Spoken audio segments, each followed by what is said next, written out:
कुठली कंपनी होती त्याची? मौसमी. मौसमी केमिकल्स.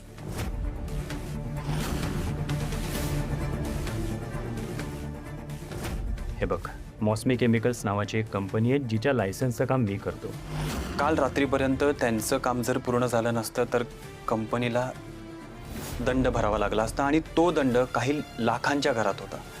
कदाचित कंपनी सील झाली असती आणि त्या कंपनीत काम करणारे अनेक कुटुंब रस्त्यावर आले असते. हे नाव कुठेतरी ऐकल्यासारखं वाटतंय. काय म्हणाला? नाही, काही नाही. मी तुम्हाला एक अर्ज लिहून देते, तुम्ही ते पोलिसांना द्या. काय आहे की हे अर्ज केल्याशिवाय ही केस पुढे जाणार नाही. पोस्टमॉर्टम तर लागेलच.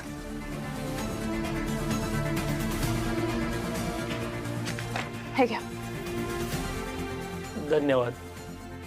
येतो. तुम्ही काळजी करू नका, सगळं काही ठीक होईल. सानिका,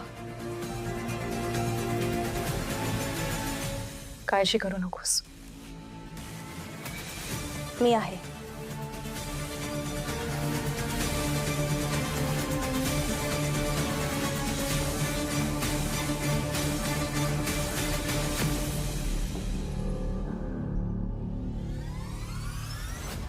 काल रात्री मौसमी केमिकल इंडस्ट्रीजमध्ये एवढी मोठी घटना घडली आणि कालच हे त्या कंपनीच्या लायसन्स रिन्यूसाठी गेले होते.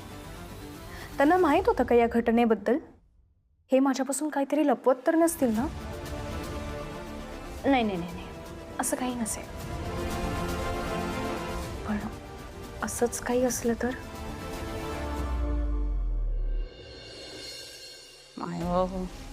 कुठल्या मुहूर्तावर या केरसुनेले माझ्या घरात सून करून आणली मी काय माहिती. तिच्या अशा वागण्याने तर सगळ्या घराले ग्रहण लाटी जाईल.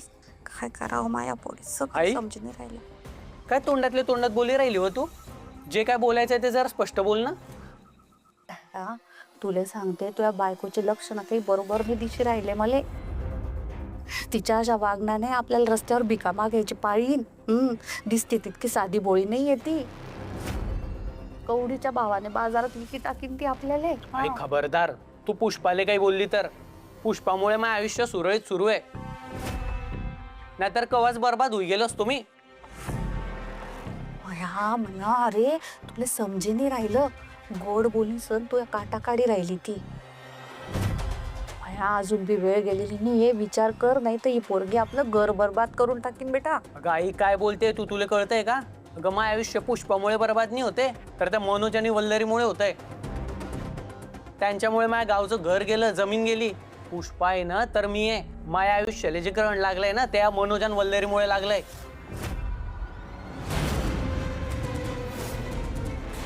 माय हो, आता बायकोच्या विरोधात एक शब्द ऐकून घ्यायला तयार नाहीये. काय मोहिनी टाकली त्या पुष्पाने काय माहिती याच्यावर. तुझ्या ताटाखालच्या मांजरच होई गेलाय हा. एक गोष्ट लक्षात ठेव, जसा त्रास तू संगीता आणि वल्लरीला दिलाय ना, तसा पुष्पाले द्यायचा विचार बी केला ना तर मी तुझ्या टाळकं फोडी टाकीन. विसरी जाईन की तू माझी आई आहे. पुष्पा काय वल्लरी नाही, तू देशील तो त्रास सहन करायला. मया काय बोली राहिला? तुला समजी राहिलं का? तुझ्या जन्मदात्या आईले बोलतोय तू, लाज कशी वाटत नाही तुले? फुटलं हो माय, मा त्यांना शिबस फुटलं. हेच दिवस बघायचं बाकी राहिलं होतं. देवा, हे असे दिवस बघण्यापेक्षा मला बोलून गेले बाबा. तुझ्याकडे बोलून घे, नको ठेवू, मला नाही जगायचं आता. ओरड, अजून जोर जोराने ओरड. त्या देवाने नाही उचललं ना तुले तर मी असं काहीतरी करीन की बरोबर मनोज आणि वल्लरी बरोबर तुला उचली सण बाहेर फेकी देतील घराच्या.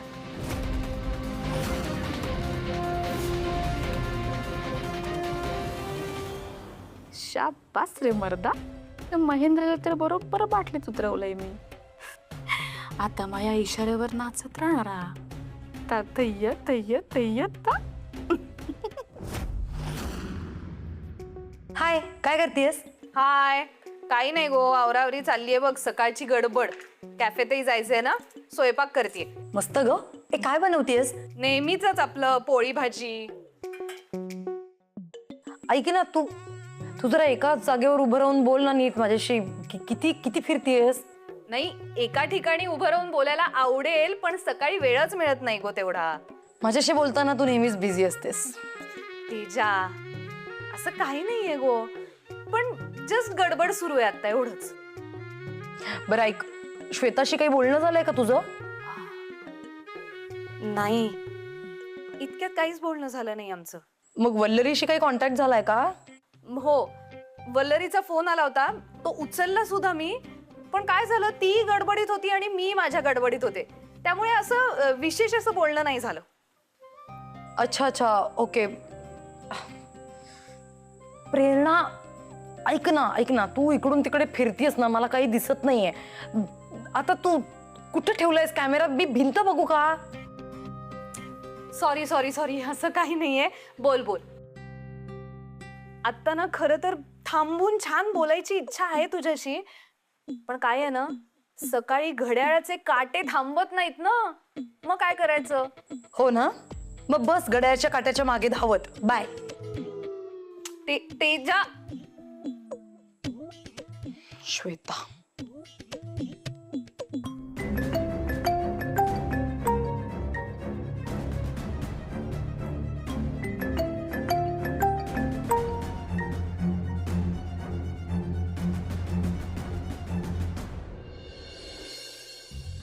श्वेता ना कधीच फोन उचलत नाही. कुठे असतो फोन काय माहिती, कधी जागेवर नसते, कायम गायब. ताई, मला सांगा, तुम्हाला तुमच्या नवऱ्याच्या विरोधात केस का करायची आहे? हो मॅडम, जगणं नकोसं केलंय माझं या नवऱ्या. अहो रोज पिऊन येतो आणि हाताला येईल त्याने मारतो. काय? अहो पण तुम्ही मार का सहन करताय? मुळातच मला एक गोष्ट सांगा, त्यांच्याकडे दारू पिण्याचे पैसे येतात कुठून? तुम्ही देता, बरोबर? देऊ नको तर काय करू? अहो लहान लेकरं आहेत माझी, त्यांना घेऊन कुठे जाऊ मी? हाच प्रॉब्लेम आहे ताई आपला.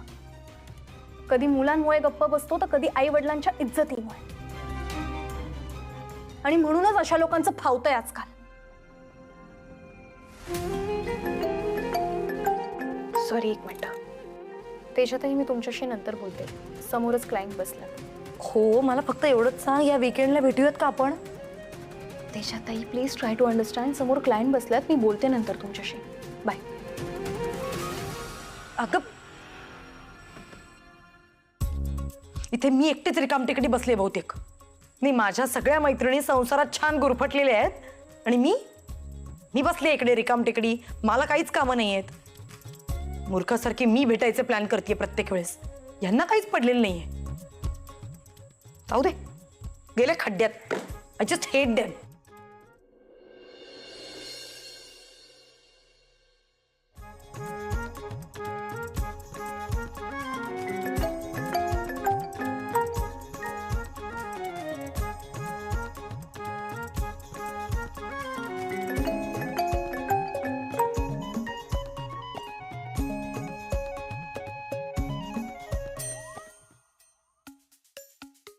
काय?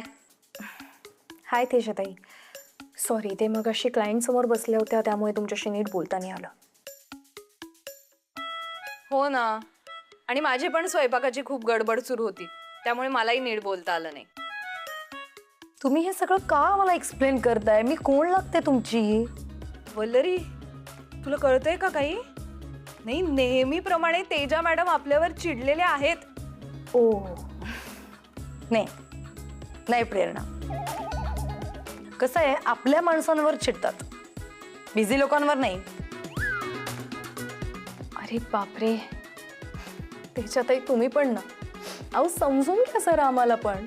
आम्हाला काही फक्त कामं नाही आहेत, संसार सुद्धा आहे. आणि तुम्ही जेव्हा संसारात पडाल ना, तेव्हा तुम्हाला समजेल या दोन्ही गोष्टींची तडजोड काय असते ते. माझ्या मैत्रिणी युनिक आहेत हे मला माहिती होतं, पण इतक्या युनिक आहेत हे माहिती नव्हतं की त्यांना आता त्यांच्या संसारापुढे त्यांची मैत्रीण सुद्धा दिशेनाशी झाली आहे. हे जरा आतीच होतंय तेजा. मैत्रिणी दिसत नाहीत वगैरे असं काही नाहीये, पण एकदा संसारात पडला ना माणूस की प्रायोरिटीज थोड्याशा बदलतात गो. म्हणजेच थोडक्यात संसारात पडल्यानंतर मैत्रीचा बळी दिला जातो, हेच ना? त्याच्यातही असं नाही म्हणता येणार, पण काय आहे, संसार आणि काम म्हटलं की जरा तडजोड करावी लागते. मग तेच मी म्हणतेय की तडजोड ही नेहमी मैत्रीमध्येच का करायची? बरोबर नाही, कारण माहितीये की मैत्रीण काय आहेच, म्हणजे कधीही फोन केला, आपल्याला कधीही गरज लागली तर ती असणारच आहे. रिकाम टेकडी बसलेली आहे ना मैत्रीण. अरे तुम्हाला कळतंय ना, तुम्ही मला टेकन फॉर ग्रँटेड घेताय दोघी जणी.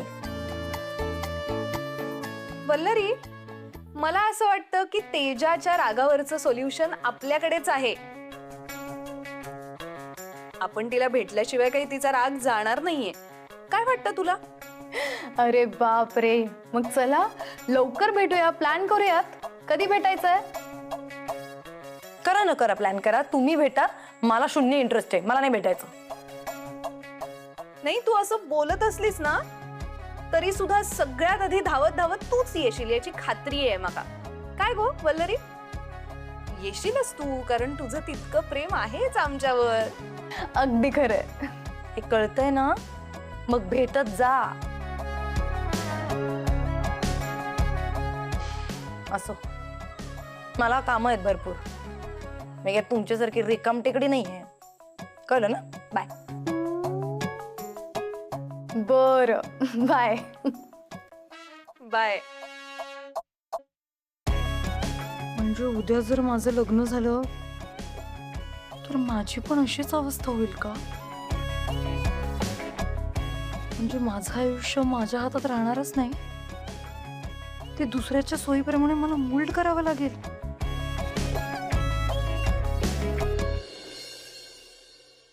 आली तू? ये ये ये, बस पाणी आणते मी तुझ्यासाठी. काय ग वल्लरी, कसा गेला दिवस तुझा? हा, सांग तरी काय झालं ऑफिसमध्ये? वहिनी, आज ना एक वेगळीच केस आली होती माझ्याकडे. त्या ताई खूप रडत होत्या.